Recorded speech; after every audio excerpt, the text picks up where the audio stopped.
जग काजल की कोठड़ी अंध परे तिस माए। समूह ब्रह्मंड सारा जगत कज्जल दी कोठड़ी है। हाँ बलहारी तिन को पैस जो निकस जाए। साहिब कहते ने मैं उन्हां तो सदके हाँ कुर्बान हाँ जो इस कोठड़ी दे जन्मे, इस कोठड़ी दे जीवे, लेकिन बेदाग होके चले गए। इस तरह का मनुख लभना औखा, बिना युगती तो कालख तो बचना बड़ा औखा है। जमीन काली होवे, दीवारां कज्जल दियां, छत भी कज्जल दी, तो हुण कुदरती गल है चलदियां पैर दागी होणगे। सियाणे अज दे सहमत हो गए ने, ऐसा मनुख लभना बड़ा औखा है जिस दे पैर कदी गलत रस्ते ते चले ना। ऐसा मनुख तलाश करिए जिहदे हत्थां ने कदी गलत कीता नहीं। लभीए ऐसे मनुख नो जिसदी रसना ने कदी गलत बयानी नहीं की, जिसदे नेत्रा ने कदी गलत वेख्या नहीं, जिसदे कन्ना ने कदी गलत सुनिया नहीं, और जिसदे दिमाग ने कदी गलत सोचा नहीं। कुछ ऐसी मैल है जो तन ते पैंदी है। मनुख दी चाहत नहीं है कि मैं मैला होवां, मनुख दी ये मंग नहीं है। पर सवेरे जो मनुख घर चों निकले है कम कार लई, ये जो शामी घर वापस आया है ये ओ नहीं है। कुछ ना कुछ ते कपड़े मैले होए, कुछ ना कुछ ते इस उत्ते आलूदगी, कुछ ना कुछ ते धूड़ पै गई। ये गल वखरी जब धूड़ पैंदी है दिखाई नहीं देंदी, लेकिन कपड़े ओ नहीं जो सवेरे पहन के गया सी। ये जो शामी वापस घर आया है कुछ ना कुछ धूड़ ऊपर पै गई है। ये गल वखरी और धूड़ दिखाई देवे चाहे ना दिखाई देवे, पर पै गई है। सिर्फ ऐसा ही नहीं कि कपड़े मैले हुए ने, तन मैलिया होया है नहीं। ये जो सवेरे मन लेके गया सी मन भी वो नहीं है। ਇਹਦੇ उत्ते भी एक सूक्ष्म धूड़ पै गई है। कुछ ऐसी धूड़ है, कालक है जो अखां नाल वेखी जा सकती है। कुछ विचारां दी धूड़, गलत ख्यालां दी धूड़, ब्रह्मंड भरिया पिया है। असी जो कुछ बोलते हाँ ये बोलिया होया खत्म नहीं होंदा, ब्रह्मंड दे विच रहिंदा है। तेह लोका में शब्द रवया है आप गया मन मानिया। मनुख दा बोलिया होया नास नहीं आउंदा, ब्रह्मंड दे च रहिंदा है और उहदे संस्कार भी अंदर बनते हैं। अगर ब्रह्मंड दे च रहिंदा है तो इनू धार्मिक ज्ञानी इंज कहते हैं 99% दुनिया गलत बोलती रहिंदी है, तो ब्रह्मंड दे च गलत शब्द रहणगे। 99% दुनिया गलत सोचती रहिंदी है, तो विचारां दियां तरंगां जगत दे च गलत रहणगियां। पता है मंदिर मस्जिद गुरुद्वारे की अहमियत क्यों है? इत्थे गलत वेखो ना, गलत सुनो ना, गलत बोलो ना, गलत सोचो ना। कम से कम एक जगह तो ऐसी चाहिए जिथे मन दे उत्ते धूड़ ना पवे। एक जगह तो ऐसी चाहिए जिथे तन दे उत्ते धूड़ ना पवे। इस वास्ते आद काल तो कोशिश है कि धार्मिक मंदिर नूं हर पक्षों पवित्र रखो, हर पक्षों साफ सुथरा रखो। जब बाहरों साफ सुथरा रखो तो फिर सूक्ष्म रूप दे च भी साफ सुथरा रखो। तुसी आखोगे सूक्ष्म साफ सुथरापन की है ते सूक्ष्म मैल की है। अगर इत्थे झूठ बोलीए इस गुरुद्वारा हाल दे तो समझ लो उस बंदे ने बोलां दी झूठ, बोलां दी कालक, ਇੱਥੇ ਫੈਲਾ ਦਿੱਤੀ। ਅਗਰ ਇੱਥੇ ਬੈਠਿਆ ਮਨੁੱਖ ਕੁਝ ਗਲਤ ਸੋਚ ਰਿਹਾ ਹੈ ਤਾਂ ਉਹਨੇ ਗਲਤ ਖਿਆਲਾਂ ਦੀਆਂ ਤਰੰਗਾਂ ਇੱਥੇ ਛੋੜ ਦਿੱਤੀਆਂ। ਇਹਨੇ ਤੇ ਮੈਲਾ ਕੀਤਾ ਹੈ ਸੂਖਸ਼ਮ ਰੂਪ ਦੇ ਵਿੱਚ, ਔਰ ਇਹ ਗੁਨਾਹ ਹੈ, ਇਹ ਪਾਪ ਹੈ। ਰਹਿਤਨਾਮਿਆਂ ਵਿੱਚ ਇਸ ਢੰਗ ਦੀ ਬਕਾਇਦਾ ਵਿਚਾਰ ਦਰਜ ਹੈ। ਭਗਤ ਕਬੀਰ ਵੀ ਕਹਿੰਦੇ ਨੇ, ਕਬੀਰ ਸਾਧੂ ਕੋ ਮਿਲਨੇ ਜਾਈਏ ਸਾਥ ਨਾ ਲੀਜੇ ਕੋਏ। ਜਦ ਤੂੰ ਸਤਸੰਗ ਦੇ ਚ ਜਾਵੇਂ ਕੱਲਾ ਹੀ ਜਾਵੇਂ, ਨਾਲ ਕਿਸੇ ਨੂੰ ਨਾਲ ਲੈ ਕੇ ਜਾ। ਇਹਦਾ ਮਤਲਬ ਪਰਿਵਾਰ ਨੂੰ, ਬੱਚਿਆਂ ਨੂੰ, ਮਿੱਤਰਾਂ ਨੂੰ, ਪੁੱਤਰਾਂ ਨੂੰ, ਦੋਸਤਾਂ ਨੂੰ ਨਾਲ ਲੈ ਕੇ ਨਾ ਜਾਈਏ। ਇਸ ਤਰ੍ਹਾਂ ਦੀ ਗੱਲ ਕਬੀਰ ਨਹੀਂ ਕਹਿ ਰਹੇ। ਉਹ ਤੇ ਪੁੰਨ ਹੋਵੇਗਾ ਜੋ ਇੱਕ ਬੰਦਾ ਦੂਜੇ ਨੂੰ ਲਿਆਵੇ, ਤੀਜੇ ਨੂੰ ਲਿਆਵੇ, ਚੌਥੇ ਨੂੰ ਲਿਆਵੇ। ਪਰ ਕਬੀਰ ਐਸਾ ਕਿਉਂ ਕਹਿ ਰਹੇ ਨੇ ਕਿ ਕਬੀਰ ਸਾਧੂ ਕੋ ਮਿਲਨੇ ਜਾਈਏ ਸਾਥ ਨ ਲੀਜੇ ਕੋਏ। ਜਦ ਤੂੰ ਸਤਸੰਗ ਦੇ ਚ ਜਾਵੇਂ ਤੇ ਸਤ ਦੀ ਭਾਵਨਾ, ਪ੍ਰਮਾਤਮਾ ਦੀ ਭਾਵਨਾ, ਉਹਦੀ ਤੜਪ ਹਿਰਦੇ ਚ ਲੈ ਕੇ ਜਾਈਂ। ਵਾਸ਼ਨਾ ਲੈ ਕੇ ਨਾ ਜਾਈਂ, ਕ੍ਰੋਧ ਲੈ ਕੇ ਨਾ ਜਾਈਂ, ਲੋਭ ਨੂੰ ਲੈ ਕੇ ਨਾ ਜਾਈਂ। ਜਿੱਥੇ ਤੂੰ ਪੈਰਾਂ ਦੀਆਂ ਜੁੱਤੀਆਂ ਜੋੜੇ ਉਤਾਰ ਕੇ ਆਇਆ, ਕਮ ਸੇ ਕਮ ਇਹ ਸਭ ਕੁਝ ਉੱਥੇ ਹੀ ਰੱਖ ਕੇ ਆਵੀਂ। ਕਰੀਬਨ ਸਨਾਤਨੀ ਮੰਦਰ, ਗੁਰਦੁਆਰੇ, ਮਸਜਿਦਾਂ ਜੁੱਤੀਆਂ ਨਹੀਂ ਜਾ ਸਕਦੀਆਂ ਇੱਥੇ, ਕਿਉਂਕਿ ਜੁੱਤੀ ਹਰ ਥਾਂ ਤੇ ਜਾਂਦੀ ਹੈ, ਹਰ ਪਾਸੇ ਜਾਂਦੀ ਹੈ, ਮੈਲੀ ਹੋ ਜਾਂਦੀ ਹੈ। ਇਸ ਤਰ੍ਹਾਂ ਦੀ ਦੁਨਿਆਵੀ ਮਹਿਲ ਧਾਰਮਿਕ ਮੰਦਰ ਵਿੱਚ ਨਹੀਂ ਲੈ ਜਾਣੀ। ਪਰ ਇਹ ਤੇ ਅਸਥੂਲ ਮਹਿਲ ਹੋ ਗਈ, ਮੋਟੀ ਮਹਿਲ ਹੋ ਗਈ, ਜੋੜੇ ਬਾਹਰ ਰੱਖਣੇ ਨੇ ਕਿਉਂਕਿ ਮਹਿਲੇ ਨੇ ਔਰ ਹਰ ਥਾਂ ਤੇ ਜਾਂਦੇ ਨੇ। ਪਰ ਕਬੀਰ ਕਹਿੰਦੇ ਨੇ ਇੱਕ ਹੋਰ ਵੀ ਮਹਿਲ ਹੈ, ਉਹ ਵੀ ਨਾਲ ਲੈ ਕੇ ਨਾ ਜਾਈਂ। कबीर साधु को मिलने जाइए साथ ना लीजिए कोई। अगर मैल नाल लेके चला गया तो मंदिर दे गुरुद्वारे दे लाभ हो सके ये जरूरी नहीं होवेगा।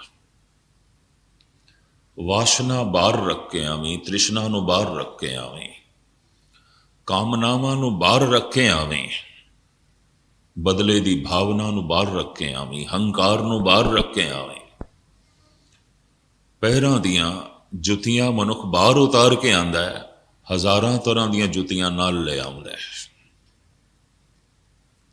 तो इस तरीके नाल पवित्र मंदिरां दी जिहड़ी पवित्र हवा है, फिजा है, वो मलीन होंदी है और इसनूं बहुत वड्डा गुनाह मन्निया गया।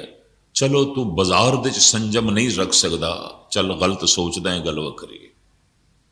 तू परिवार दे घर दे संजम नहीं रख सकदा, गलत बोलदा है, गलत सुनदा है, गलत सोचदा है, चलो माफ। पर एक थां ऐसी जिथे तू संजम रख, ना गलत बोल, ना गलत सुन और ना ही गलत सोच। गलत बोलना जगत नूं दिखाई दे जाता है, गलत सोचना नहीं दिखाई देता। वो सूक्ष्म मैल है, नहीं दिखाई देती। मैं गुरु की हजूरी च बैठा इत्थे स्टेज ते, तुसी सामने बैठे हो, अगर मैं अंदरों गलत सोचा थानू की पता, और तुसी गलत सोचो गुस्ताखी माफ, मैनू की पता है। वो तो खुल है, दूसरे नू नहीं दिखाई देती। पर यह मैल है, ਇਹਦੇ ਨਾਲ पवित्र अस्थान मैला होता है। इस वास्ते आख्या गया एक जगह ऐसी रहन दो जिहड़ी पूर्ण पवित्र होवे, ताकि उत्थों की पवित्र फिजा हर एक नूं मुतासर करे, हर एक नूं प्रभावित करे। जिस अस्थान ते पाठ पूजा कथा कीर्तन परमात्मा की बंदगी बहुत ज्यादा होवे, वो जगह बहुत पवित्र होंदी है और ज्यादा प्रभावित करती है।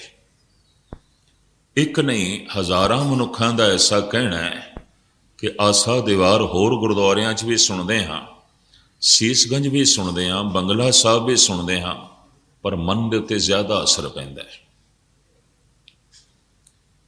ਅੰਮ੍ਰਿਤਸਰ ਦਾ ਸ਼ਹਿਰ ਗੁਰਦੁਆਰਿਆਂ ਨਾਲ ਭਰਿਆ ਹੋਇਆ ਹੈ, ਪਰ ਉੱਥੋਂ ਅੰਮ੍ਰਿਤਸਰ ਦੇ ਵਾਸੀਆਂ ਦਾ ਹੀ ਐਸਾ ਕਹਿਣਾ ਹੈ ਕਿ ਜੋ ਆਨੰਦ ਰਸ ਸਕੂਨ ਦਰਬਾਰ ਸਾਹਿਬ ਦੇ ਵਿੱਚ ਮਿਲਦਾ ਹੈ, ਬਾਕੀ ਗੁਰਦੁਆਰਿਆਂ 'ਚ ਨਹੀਂ ਮਿਲਦਾ। ਕਾਰਨ ਬਾਣੀ ਉਹੀ ਹੈ। ਔਰ ਕਈ ਦਫਾ ਬਹੁਤ ਅੱਛੇ ਸੁੰਦਰ ਜਥੇ ਕੀਰਤਨ ਕਰ ਰਹੇ ਹੁੰਦੇ ਨੇ, ਪਾਠ ਹੋਈ ਬਾਣੀ ਦਾ ਚੱਲ ਰਿਹਾ ਹੈ, ਬੈਠਣ ਨੂੰ ਮਨ ਨਹੀਂ ਕਰਦਾ, ਮਨ ਕਰਦਾ ਚਲੀਏ ਦਰਬਾਰ ਸਾਹਿਬ। ਸੀਸਗੰਜ ਸਾਹਿਬ ਤੋਂ 10-10, 20-20 ਮੀਲ ਤੋਂ ਲੋਕੀ ਚੱਲ ਕੇ ਆ ਰਹੇ ਨੇ। ਉਹਨਾਂ ਦੀ ਆਪਣੀ ਕਲੋਨੀ 'ਚ 2-2, 4-4 ਗੁਰਦੁਆਰੇ ਨੇ। ਔਰ ਦਿੱਲੀ ਅੰਮ੍ਰਿਤਸਰ ਦੇ 'ਚ ਇਸ ਤਰ੍ਹਾਂ ਦੇ ਸਿਆਣੇ ਬੰਦਿਆਂ ਨੇ ਪ੍ਰਸ਼ਨ ਕੀਤਾ ਹੈ, ਕਹਿੰਦੇ ਸਮਝ ਨਹੀਂ ਆਈ, ਉੱਥੇ ਬੈਠਦਿਆਂ ਬੈਠਣ ਨੂੰ ਜੀ ਨਹੀਂ ਕਰਦਾ, ਜੀ ਕਰਦਾ ਚਲੀਏ ਸੀਸਗੰਜ, ਜੀ ਕਰਦਾ ਚਲੀਏ ਬੰਗਲਾ ਸਾਹਿਬ। ਮੇਰਾ ਇੱਕੋ ਹੀ ਉਹਨਾਂ ਲਈ ਜਵਾਬ ਸੀ, ਮੈਂ ਕਿਹਾ ਜਿਨ੍ਹਾਂ ਕਲੋਨੀਆਂ 'ਚ ਤੁਸੀਂ ਰਹਿੰਦੇ ਹੋ ਉੱਥੇ ਜੋ ਗੁਰਦੁਆਰਾ ਹੈ, ਘੰਟਾ 1.5 ਘੰਟਾ ਸਤਸੰਗ ਹੋਇਆ, ਬਾਕੀ ਤੇ ਕੁਛ ਨਹੀਂ ਨਾ। ਸੀਸਗੰਜ ਬੰਗਲਾ ਸਾਹਿਬ ਦਰਬਾਰ ਸਾਹਿਬ 24 ਘੰਟੇ ਚੱਲਦਾ ਰਹਿੰਦਾ ਹੈ, ਔਰ ਕੋਈ ਨਾ ਕੋਈ ਬੈਠਾ ਹੈ ਪ੍ਰਭੂ ਦੀ ਯਾਦ ਵਿੱਚ, ਪਾਠ ਕਰ ਰਿਹਾ ਹੈ, ਕੀਰਤਨ ਚੱਲ ਰਿਹਾ ਹੈ, ਬਾਣੀ ਦਾ ਪ੍ਰਵਾਹ ਚੱਲ ਰਿਹਾ ਹੈ। ਤੋ ਸ਼ਬਦ ਦੀਆਂ ਤਰੰਗਾਂ, ਸਿਮਰਨ ਦੀਆਂ ਤਰੰਗਾਂ, ਪਵਿੱਤਰ ਭਾਵਨਾਵਾਂ ਦੀਆਂ ਤਰੰਗਾਂ ਹਰ ਵਕਤ ਪੈਦਾ ਹੁੰਦੀਆਂ ਰਹਿੰਦੀਆਂ ਨੇ, ਜ਼ਰੂਰਤ ਤੋਂ ਜ਼ਿਆਦਾ ਨੇ ਉੱਥੇ ਮਨ ਨੂੰ ਪ੍ਰਭਾਵਿਤ ਕਰਦੀਆਂ ਨੇ। ਗੱਲ ਜਿਹੜੀ ਹੈ ਇਤਨੀ ਹੈ। ਇਸ ਵਾਸਤੇ ਸਤਿਗੁਰਾਂ ਦੀ ਬਾਣੀ ਨੇ ਸਾਫ਼ ਕਹਿ ਦਿੱਤਾ, ਸਤ ਸੰਗਤ ਕੈਸੀ ਜਾਣੀਏ ਜਿੱਥੇ ਏਕੋ ਨਾਮ ਬਖਾਣੀ। ਇੱਕ ਨਾਮ ਤੋਂ ਬਿਨਾਂ ਅਗਰ ਦੂਜੀ ਗੱਲ ਹੋਵੇਗੀ, ਉਹ ਦੂਜੀ ਗੱਲ ਮੈਲ ਹੈ। ਉਸ ਜਗ੍ਹਾ ਨੂੰ ਮੈਲਾ ਕਰਨਾ ਹੈ, ਫਿਜ਼ਾ ਨੂੰ ਮੈਲਾ ਕਰਨਾ ਹੈ। ਉਸ ਇੱਕ ਨੂੰ ਯਾਦ ਕਰੀਏ, ਉਸ ਇੱਕ ਤੋਂ ਬਿਨਾਂ ਕੁਝ ਹੋਰ ਯਾਦ ਕਰਨਾ ਹੈ, ਘਰ ਦੇ 'ਚ ਯਾਦ ਕਰ ਲੈ, ਜੋ ਹੈ ਬਾਜ਼ਾਰ ਦੇ 'ਚ ਯਾਦ ਕਰ ਲੈ, ਇੱਥੇ ਨਾ ਕਰ। ਇੱਥੇ ਕੇਵਲ ਪ੍ਰਭੂ ਨੂੰ, ਕੇਵਲ ਉਸ ਇੱਕ ਦਾ ਜਪ, ਉਸ ਇੱਕ ਦੀ ਯਾਦ। ਔਰ ਮੈਂ ਅਰਜ਼ ਕਰਾਂ, ਸਿਰਫ ਇਸ ਨੂੰ ਹੀ ਪਾਪ ਨਾ ਸਮਝ ਲੈਣਾ ਕਿ ਕੋਈ ਬੰਦਾ ਜੁੱਤੀਆਂ ਪਹਿਨ ਕੇ ਇੱਥੇ ਆ ਗਿਆ, ਬਈ ਨਹੀਂ, ਇਸਨੇ ਗਲਤ ਕੰਮ ਕੀਤਾ, ਬੇਅਦਬੀ ਕੀਤੀ ਹੈ, ਜਗ੍ਹਾ ਅਪਵਿੱਤਰ ਕੀਤੀ ਹੈ। ਪਰ ਜੋ ਗਲਤ ਵਿਚਾਰਾਂ ਲੈ ਕੇ ਆ ਗਿਆ ਇੱਥੇ, ਗਲਤ ਸੋਚਣੀ ਲੈ ਕੇ ਆ ਗਿਆ, ਗਲਤ ਵਾਸ਼ਨਾ ਲੈ ਕੇ ਇੱਥੇ ਆ ਗਿਆ, ਉਹਨੇ ਵੀ ਅਸਥਾਨ ਮੈਲਾ ਕੀਤਾ ਹੈ, ਗੁਨਾਹ ਕੀਤਾ ਹੈ, ਉਸਨੇ ਵੀ ਪਾਪ ਕੀਤਾ ਹੈ। ਮਨੁੱਖ ਸਰੀਰ ਦੇ ਤਲ ਤੇ ਸਾਵਧਾਨ ਹੈ, ਮਨ ਦੇ ਤਲ ਤੇ ਸਾਵਧਾਨ ਨਹੀਂ ਹੈ। ਮਨੁੱਖ ਕਈ ਦਫਾ ਵਕਤੀ ਤੌਰ ਤੇ ਸਰੀਰ ਦੇ ਤਲ ਤੇ ਸੰਜਮ ਰੱਖ ਲੈਂਦਾ ਹੈ, ਮਨ ਦੇ ਤਲ ਤੇ ਨਹੀਂ ਰੱਖਦਾ। ਉਹਦਾ ਇੱਕ ਕਾਰਨ, ਮਨ ਤੱਕ ਸੰਸਾਰ ਦੀ ਪਹੁੰਚ ਨਹੀਂ ਹੈ। ਮਨ ਤੱਕ ਪਹੁੰਚ ਹੈ ਸਾਡੀ ਆਪਣੀ ਜਾਂ ਪਰਮਾਤਮਾ ਦੀ। ਮਨ ਨੂੰ ਵੇਖ ਸਕਦੇ ਹਾਂ ਅਸੀਂ ਖੁਦ ਕਿ ਮੈਂ ਕੀ ਸੋਚ ਰਿਹਾ, ਕੀ ਵਿਚਾਰ ਰਿਹਾ, ਐਸਾ ਖੁਦ ਮੈਂ ਦੇਖ ਸਕਦਾ। ਪਰਮਾਤਮਾ ਤੇ ਦੇਖਦਾ ਹੀ ਹੈ। ਤੇ ਖੁਦ ਮਨੁੱਖ ਦੇਖੇ ਨਾ ਤੋ ਕਈ ਦਫਾ ਖਿਆਲ ਆ ਜਾਂਦਾ ਹੈ ਪਰਮਾਤਮਾ ਕੀ ਦੇਖਦਾ ਹੋਵੇਗਾ। ਇਹ ਵੀ ਮੈਂ ਅਰਜ਼ ਕਰਦੇ ਹਾਂ। ਇੱਕ ਮਨੋਚਿੰਤਕ ਨੁਕਤਾ ਮੈਂ ਤੁਹਾਡੇ ਸਾਹਮਣੇ ਰੱਖ ਰਿਹਾ। ਜੋ ਆਪਣਾ ਮਨ ਆਪ ਨਹੀਂ ਦੇਖਦਾ, ਉਹ ਐਸਾ ਸੋਚ ਲੈਂਦਾ ਰੱਬ ਨੂੰ ਕੀ ਪਤਾ ਮੈਂ ਕੀ ਸੋਚਦਾ ਪਿਆ। ਔਰ ਜੋ ਆਪਣਾ ਮਨ ਵੇਖਦਾ ਹੈ, ਉਹਦੇ ਅੰਦਰ ਇੱਕਦਮ ਅਹਿਸਾਸ ਆ ਜਾਂਦਾ ਹੈ ਪਰਮਾਤਮਾ ਵੇਖ ਰਿਹਾ ਹੈ, ਈਸ਼ਵਰ ਵੇਖ ਰਿਹਾ। ਇੱਕ ਬੁਨਿਆਦੀ ਨੁਕਤਾ ਮੈਂ ਤੁਹਾਡੇ ਸਾਹਮਣੇ ਰੱਖ ਰਿਹਾ। ਔਰ ਜੋ ਆਪਣਾ ਮਨ ਵੇਖਦਾ ਹੈ, ਗੁਰੂ ਨਾਨਕ ਉਸ ਨੂੰ ਕਹਿੰਦੇ ਨੇ ਗੁਰਮੁਖ ਹੈ। ਇਹੋ ਮਨ ਆਰਸੀ ਕੋਈ ਗੁਰਮੁਖ ਦੇਖੇ। ਸਾਫ਼ ਕਹਿ ਦਿੱਤਾ ਹੈ। ਸਾਰਾ ਜਗਤ ਆਪਣਾ ਤਨ ਵੇਖਦਾ ਹੈ, ਮੂੰਹ ਮੱਥਾ ਵੇਖਦਾ ਹੈ ਸ਼ੀਸ਼ੇ ਦੇ ਵਿੱਚ, ਪਰ ਸਾਹਿਬ ਕਹਿੰਦੇ ਮਨ ਵੀ ਇੱਕ ਸ਼ੀਸ਼ਾ ਹੈ। ਇਹਦੇ ਚੋਂ ਕੀ ਦਿਖਾਈ ਦਿੰਦਾ ਹੈ? ਇਹਦੇ ਚੋਂ ਦਿਖਾਈ ਦਿੰਦੀ ਹੈ ਸਾਡੀ ਸੋਚਣੀ, ਸਾਡੇ ਵਿਚਾਰ, ਸਾਡੀਆਂ ਯਾਦਾਂ ਸਾਹਮਣੇ ਆਉਣਗੀਆਂ। ਅਗਰ ਕੋਈ ਮਨੁੱਖ ਮਨ ਨੂੰ ਸਾਹਮਣੇ ਰੱਖੇ ਤਾਂ ਫੌਰਨ ਪਤਾ ਚਲੇਗਾ ਮੈਂ ਕਿਸ ਨੂੰ ਯਾਦ ਕਰ ਰਿਹਾ, ਕੀ ਸੋਚ ਰਿਹਾ, ਕਿਹੜੇ ਫੁਰਨੇ ਚੱਲ ਰਹੇ ਨੇ। ਮਨ ਨੂੰ ਸਾਹਮਣੇ ਰੱਖ ਕੇ ਆਪਣੇ ਵਿਚਾਰਾਂ ਨੂੰ, ਆਪਣੀ ਸੋਚਣੀ ਨੂੰ, ਆਪਣੀ ਯਾਦਾਂ ਨੂੰ ਜੋ ਦੇਖੇ, ਸਾਹਿਬ ਕਹਿੰਦੇ ਨੇ ਗੁਰਮੁਖ ਹੈ। ਇਹੋ ਮਨ ਆਰਸੀ ਕੋਈ ਗੁਰਮੁਖ ਦੇਖੇ। ਕੋਈ ਵਿਰਲਾ ਗੁਰਮੁਖ ਹੈ, ਔਰ ਜੋ ਐਸਾ ਦੇਖੇਗਾ ਉਹਨੂੰ ਦਿਸ ਪਏਗਾ ਮਨ ਦੇ 'ਚ ਕੀ ਚੱਲਦਾ ਹੈ, ਔਰ ਉਹਨੂੰ ਇੱਕਦਮ ਅਹਿਸਾਸ ਹੋ ਜਾਏਗਾ ਕਿ ਪ੍ਰਮਾਤਮਾ ਵੇਖਦਾ ਹੈ।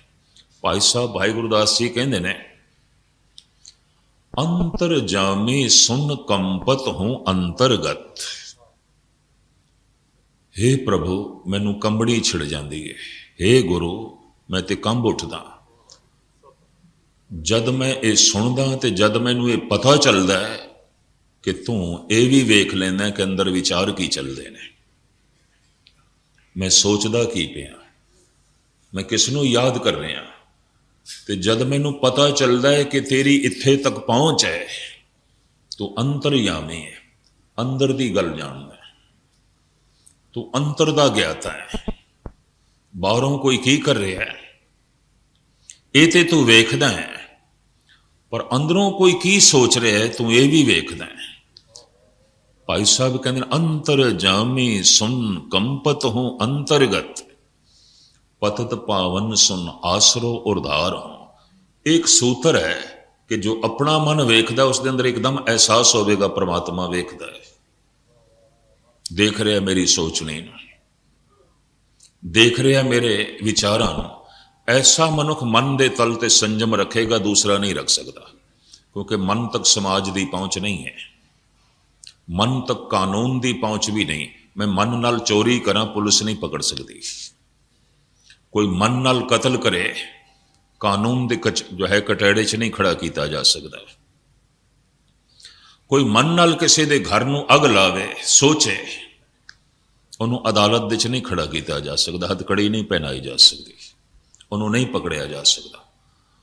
ਮਨ ਨਾਲ ਕਰਨ ਦੀ ਪੂਰੀ ਖੁੱਲ੍ਹ ਹੈ, ਪੱਕੀ ਖੁੱਲ੍ਹ ਹੈ। ਮਨ ਤੱਕ ਸਮਾਜ ਦੀ ਪਹੁੰਚ ਨਹੀਂ, ਮਨ ਤੱਕ ਸੰਸਾਰ ਦੀ ਪਹੁੰਚ ਨਹੀਂ, ਮਨ ਤੱਕ ਕਾਨੂੰਨ ਦੀ ਪਹੁੰਚ ਨਹੀਂ। ਮਨ ਤੱਕ ਪਹੁੰਚ ਹੈ ਆਪਣੀ ਜਾਂ ਪ੍ਰਮਾਤਮਾ ਦੀ, ਬਸ ਦੋਵਾਂ ਦੀ ਪਹੁੰਚ ਹੈ, ਤੀਸਰੇ ਦੀ ਕੋਈ ਪਹੁੰਚ ਨਹੀਂ। ਤੇ ਖੁਦ ਮਨੁੱਖ ਆਪਣਾ ਮਨ ਵੇਖੇ ਨਾ, ਤੋ ਯਕੀਨ ਜਾਣੋ ਉਸ ਦੇ ਅੰਦਰ ਇੱਕਦਮ ਅਹਿਸਾਸ ਪੈਦਾ ਹੁੰਦਾ ਪ੍ਰਮਾਤਮਾ ਕੀ ਵੇਖਦਾ ਹੈ। ਪਰਮਾਤਮਾ ਉਹੀ ਕੁਝ ਵੇਖਦਾ ਜੋ ਸੰਸਾਰ ਵੇਖਦਾ ਹੈ, ਤੋ ਸੰਸਾਰ ਤੇ ਬਾਹਰੋਂ ਵੇਖਦਾ, ਅੰਦਰ ਤੱਕ ਸੰਸਾਰ ਦੀ ਪਹੁੰਚ ਨਹੀਂ ਹੈ, ਅੰਦਰ ਤੱਕ ਕਾਨੂੰਨ ਦੀ ਪਹੁੰਚ ਨਹੀਂ ਹੈ। ਅੰਤਰਯਾਮੀ ਕੇਵਲ ਪਰਮਾਤਮਾ ਹੈ। ਤੇ ਭਾਈ ਗੁਰਦਾਸ ਜੀ ਕਹਿੰਦੇ, ਮੈਂ ਤੇ ਕੰਬ ਉੱਠਦਾ ਜਦ ਮੈਨੂੰ ਪਤਾ ਚੱਲਦਾ ਤੂੰ ਅੰਤਰਯਾਮੀ ਹੈ। ਔਰ ਉਹ ਅੰਤਰਯਾਮੀ ਹੈ, ਐਸਾ ਖਿਆਲ ਕਦੋਂ ਪੈਦਾ ਹੋਵੇਗਾ ਜਦ ਮਨੁੱਖ ਖੁਦ ਅੰਤਰਮੁਖ ਹੋ ਕੇ ਅੰਤਰ ਜਾਤੀ ਮਾਰੇਗਾ। ਜਾਂ ਇੰਜ ਕਹਿ ਲਓ, ਜੋ ਆਪਣਾ ਮਨ ਵੇਖਦਾ ਹੈ ਉਹਨੂੰ ਹੀ ਮਹਿਸੂਸ ਹੁੰਦਾ ਹੈ ਕਿ ਪਰਮਾਤਮਾ ਵੇਖ ਰਿਹਾ ਹੈ। ਜੋ ਆਪਣੇ ਵਿਚਾਰਾਂ ਨੂੰ ਵੇਖਦਾ ਹੈ ਉਹਨੂੰ ਇੱਕਦਮ ਮਹਿਸੂਸ ਹੁੰਦਾ ਹੈ ਨਿਰੰਕਾਰ ਵੇਖ ਰਿਹਾ ਹੈ। ਜੋ ਆਪਣੀ ਸੋਚਣੀ ਨੂੰ ਵੇਖਦਾ ਹੈ ਉਹਨੂੰ ਇੱਕਦਮ ਅਹਿਸਾਸ ਹੋ ਜਾਂਦਾ ਹੈ ਪ੍ਰਮਾਤਮਾ ਵੇਖ ਰਿਹਾ ਹੈ। ਇਹੋ ਮਨ ਆਰਸੀ ਕੋਈ ਗੁਰਮੁਖ ਦੇਖੇ। ਤੋ ਸਤਸੰਗ ਦੇ ਵਿੱਚ ਜਿੱਥੇ ਹੱਥਾਂ ਦਾ ਸੰਜਮ ਰੱਖਣਾ ਹੈ, ਪੈਰਾਂ ਦਾ ਸੰਜਮ ਰੱਖਣਾ ਹੈ, ਦ੍ਰਿਸ਼ਟੀ ਦਾ ਸੰਜਮ ਰੱਖਣਾ ਹੈ, ਕੰਨਾਂ ਦਾ ਸੰਜਮ ਰੱਖਣਾ ਹੈ, ਬੋਲਣ ਦਾ ਸੰਜਮ ਰੱਖਣਾ ਹੈ, ਸੋਚਣ ਦਾ ਵੀ ਸੰਜਮ ਰੱਖਣਾ ਹੈ। ਸਤਸੰਗਤ ਕੈਸੀ ਜਾਣੀਏ ਜਿੱਥੇ ਏਕੋ ਨਾਮ ਬਖਾਣੀਏ। ਰਸਨਾ ਬੋਲੇ ਤੇ ਇੱਕ ਦੀ ਗੱਲ, ਕੰਨ ਸੁਣਨ ਇੱਕ ਨੂੰ, ਦਿਮਾਗ ਸੋਚੇ ਇੱਕ ਨੂੰ, ਮਨ ਵਿਚਾਰੇ ਇੱਕ ਨੂੰ। ਔਰ ਸੰਗਤ ਦੇ ਵਿੱਚ ਬੈਠਣ ਦਾ ਇੱਕ ਢੰਗ ਵੀ ਦੱਸਿਆ ਗੁਰਬਾਣੀ ਨੇ।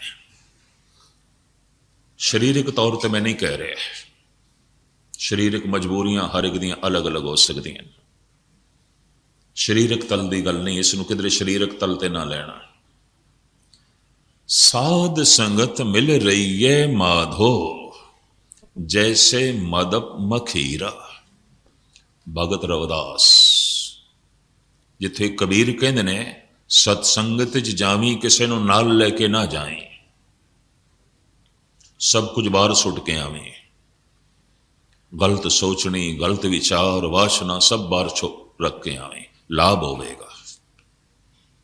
ਜੇ ਸਭ ਕੁਝ ਨਾਲ ਲੈ ਕੇ ਆਇਆ, ਇਹ ਆਸਾ ਦੀਵਾਰ ਦਾ ਕੀਰਤਨ ਉੱਥੇ ਪਹੁੰਚੇਗਾ ਹੀ ਨਹੀਂ।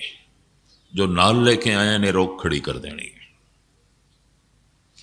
ਉੱਥੇ ਸ਼੍ਰੀ ਰਵਿਦਾਸ ਕਹਿੰਦੇ ਨੇ ਸਾਧ ਸੰਗਤ ਮਿਲ ਰਹੀ ਏ ਮਾਧੋ, ਕਿਸ ਤਰ੍ਹਾਂ ਜੈਸੇ ਮਦਪ ਮਖੀਰਾ, ਜੈਸੇ ਸ਼ਹਿਦ ਦੀ ਮੱਖੀ ਫੁੱਲ ਤੇ ਬੈਠ ਜਾਂਦੀ ਹੈ, ਰਸ ਕੱਢਦੀ ਹੈ, ਉਹਨੂੰ ਨਹੀਂ ਪਤਾ ਕਿੰਨੀਆਂ ਮੱਖੀਆਂ ਆਈਆਂ ਤੇ ਕਿਤਨੀਆਂ ਤ੍ਰਿਪਤ ਹੋ ਕੇ ਚਲੀਆਂ ਗਈਆਂ, ਨਹੀਂ ਦੇਖਦੀ, ਰਸ ਦੇ ਚ ਲੀਨ ਹੋ ਜਾਂਦੀ ਹੈ। ਮੈਂ ਰਾਤ ਅਰਜ਼ ਕੀਤੀ ਸੀ ਕਿ ਸਮਾਧੀ ਸਿਰਫ ਮਨੁੱਖਾਂ ਦੀ ਹੀ ਨਹੀਂ ਲੱਗਦੀ, ਸਮਾਧੀ ਪੰਛੀਆਂ ਤੇ ਪਸ਼ੂਆਂ ਦੀ ਵੀ ਲੱਗਦੀ ਹੈ। ਲੀਨਤਾ ਨੂੰ ਸਮਾਧੀ ਕਹਿੰਦੇ ਨੇ, ਲੀਨ ਹੋ ਜਾਣਾ। ਫੁੱਲ ਦੇ ਰਸ ਦੇ ਚ ਮੱਖੀ ਲੀਨ ਹੋ ਜਾਂਦੀ ਹੈ, ਮਦਪ ਮਖੀਰਾ, ਸ਼ਹਿਦ ਦੀ ਮੱਖੀ, ਉਹਦੀ ਸਮਾਧੀ ਲੱਗ ਜਾਂਦੀ ਹੈ। ਭੰਵਰਾ ਲੀਨ ਹੋ ਜਾਂਦਾ ਹੈ, ਉਹਦੀ ਸਮਾਧੀ ਲੱਗ ਜਾਂਦੀ ਹੈ। ਸਤ ਸੰਗਤ ਮਿਲ ਰਹੀ ਹੈ ਮਾਧੋ, ਜੈਸੇ ਮਦਪ ਮਖੀਰਾ, ਇਸ ਤਰ੍ਹਾਂ ਬੈਠ। ਤੇ ਤਾਂ ਹੀ ਹੋ ਸਕੇਗਾ ਜੋ ਮਨੁੱਖ ਮਨ ਦੇ ਤਲ ਤੇ ਸੰਜਮ ਸਾਧੇ। ਕਠਿਨ ਹੈ, ਕਾਰਨ ਕਿਉਂ? ਇੱਕ ਬੈਰੂਨੀ ਅੜਚਣਾ ਨੇ, ਕੁਛ ਅੰਦਰੂਨੀ ਨੇ। ਬੈਰੂਨੀ ਤੇ ਅੰਦਰੂਨੀ ਅੜਚਨ ਕੀ ਹੈ? ਭਗਤ ਕਬੀਰ ਕਹਿੰਦੇ ਸਾਰਾ ਬ੍ਰਹਿਮੰਡ ਕੱਜਲ ਦੀ ਕੋਠੜੀ ਹੈ, ਕਾਲਖ ਪਸਰੀ ਹੋਈ ਹੈ, ਮੈਲ ਪਸਰੀ ਹੋਈ ਹੈ। ਇਤਨੀ ਵੱਡੀ ਮੈਲ ਦੇ ਵਿੱਚ ਆਪਣੇ ਆਪ ਨੂੰ ਨਿਰਮਲ ਰੱਖਣਾ ਔਖੀ ਗੱਲ ਹੈ, ਕਠਿਨ ਹੈ। ਜਗ ਕਾ ਜਲ ਕੀ ਕੋਠੜੀ, ਅੰਧ ਭਰੇ ਤੇ ਸਮਾਏ। ਦੋ ਗੱਲਾਂ ਇੱਥੇ ਕਬੀਰ ਨੇ ਕਹਿ ਦਿੱਤੀਆਂ ਨੇ। ਇੱਕ ਤੇ ਕੋਠੜੀ ਕੱਜਲ ਦੀ ਹੈ, ਦੂਸਰਾ ਕੱਜਲ ਨੂੰ ਵੇਖਣ ਵਾਲੀਆਂ ਵੀ ਮਨੁੱਖ ਦੇ ਕੋਲ ਅੱਖਾਂ ਕੋਈ ਨਹੀਂ। ਕਾਲਖ ਨੂੰ ਵੇਖ ਸਕੇ ਅੱਖ ਕੋਈ ਨਹੀਂ, ਪਾਪ ਨੂੰ ਵੇਖ ਸਕੇ ਸਮਝ ਕੋਈ ਨਹੀਂ। ਪਾਪ ਵੀ ਨਹੀਂ ਦਿਖਾਈ ਦਿੰਦਾ, ਬਲਕਿ ਪਾਤਸ਼ਾਹ ਦੀ ਬਾਣੀ ਤੇ ਕਹਿੰਦੀ ਹੈ ਪਾਪ ਬੁਰਾ ਪਾਪੀ ਕੋ ਪਿਆਰਾ। ਇੱਕ ਪਾਪੀ ਨੂੰ ਪਾਪ ਬੜੇ ਪਿਆਰੇ ਲੱਗਦੇ ਨੇ, ਚੰਗੇ ਲੱਗਦੇ ਨੇ। ਪਾਪ ਦੇ ਚ ਉਸਨੂੰ ਰਸ ਆ ਰਿਹਾ। ਹੁਣ ਜਿਹਨੂੰ ਪਾਪ ਦੇ ਚ ਰਸ ਆ ਰਿਹਾ, ਜਿਹਨੂੰ ਪਾਪ ਪਿਆਰਾ ਲੱਗ ਰਿਹਾ, ਉਹਨੂੰ ਕਿਸ ਤਰ੍ਹਾਂ ਆਖ ਸਕਦੇ ਹਾਂ ਤੂੰ ਪਾਪ ਦਾ ਤਿਆਗ ਕਰ? ਉਹਨੂੰ ਤੇ ਪਾਪ ਨਾਲ ਪਿਆਰ ਹੈ, ਉਹਨੂੰ ਪਾਪ ਤੇ ਚੰਗਾ ਲੱਗਦਾ ਹੈ। ਔਰ ਸਿਰਫ ਚੰਗਾ ਹੀ ਨਹੀਂ ਲੱਗਦਾ, ਪਾਪ ਦੇ ਚ ਉਸਨੂੰ ਰਸ ਆ ਰਿਹਾ, ਸਵਾਦ ਆ ਰਿਹਾ। ਇਹ ਕਿਸ ਤਰ੍ਹਾਂ ਤਿਆਗ ਕਰੇਗਾ? ਪਾਪ ਨਹੀਂ ਦਿਖਾਈ ਦਿੰਦਾ, ਕਾਲਖ ਨਹੀਂ ਦਿਖਾਈ ਦਿੰਦੀ, ਮੈਲ ਨਹੀਂ ਦਿਖਾਈ ਦਿੰਦੀ। ਤੇ ਜਦ ਮੈਲ ਨਹੀਂ ਦਿਖਾਈ ਦਿੰਦੀ ਤਾਂ ਫਿਰ ਨਿਰਮਲ ਹੋਣ ਦਾ ਖਿਆਲ ਵੀ ਨਹੀਂ ਪੈਦਾ ਹੋਵੇਗਾ। ਔਰ ਆਪਣੀ ਮੈਲ ਇਸ ਵਾਸਤੇ ਵੀ ਨਹੀਂ ਦਿਖਾਈ ਦਿੰਦੀ, ਬਹੁਤ ਨੇੜੇ ਹੈ, ਬਹੁਤ ਨੇੜੇ ਹੈ। ਇਹ ਵੀ ਮੈਂ ਅਰਜ਼ ਕਰਦੇ ਹਾਂ। ਅੱਖਾਂ ਦੇ ਉੱਪਰ ਕਿਤਾਬ ਰੱਖਦੇ ਹੀ ਹੈ, ਪੜ੍ਹ ਨਹੀਂ ਸਕਾਂਗੇ, ਕੋਈ ਥੋੜੀ ਜਿਹੀ ਦੂਰੀ ਚਾਹੀਦੀ ਹੈ। ਅੱਖਾਂ ਦੇ ਉੱਪਰ ਤਸਵੀਰ ਨੂੰ ਰੱਖਦੇ ਹੀ ਹੈ, ਵੇਖ ਨਹੀਂ ਸਕਾਂਗੇ, ਥੋੜੀ ਜਿਹੀ ਦੂਰੀ ਚਾਹੀਦੀ ਹੈ। ਆਪਣੀ ਮਹਿਲ ਬਹੁਤ ਨੇੜੇ ਹੈ, ਬਹੁਤ ਨੇੜੇ, ਨਹੀਂ ਦਿਖਾਈ ਦਿੰਦੀ। ਆਪਣੇ ਗੁਨਾਹ ਬਹੁਤ ਨੇੜੇ ਨੇ, ਬਹੁਤ ਨੇੜੇ ਨੇ, ਨਹੀਂ ਦਿਖਾਈ ਦਿੰਦੇ। ਤੋ ਇੱਕ ਤੇ ਕਾਲਕ ਦਿਖਾਈ ਨਾ ਦੇਵੇ, ਅੰਧਾਪਨ, ਤੇ ਦੂਜੀ ਕਾਲਕ ਪਸਰੀ ਹੋਈ ਹੋਵੇ, ਤੋ ਮਨੁੱਖ ਬੇਦਾਗ ਕਿਸ ਤਰ੍ਹਾਂ ਰਹਿ ਸਕੇ? ਇਸ ਨੂੰ ਡਾਕਟਰ ਮੁਹੰਮਦ ਇਕਬਾਲ ਨੇ ਆਪਣੇ ਆਲਮਾਨਾ ਢੰਗ ਨਾਲ ਬਿਆਨ ਕੀਤਾ।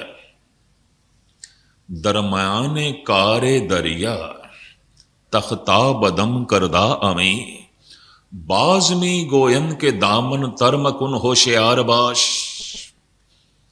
ਇਕਬਾਲ ਕਹਿੰਦਾ ਐ ਖੁਦਾ, ਨਿਰਾਲੀ ਲੀਲਾ ਮੈਂ ਤੇਰੀ ਦੇਖ ਰਿਹਾ।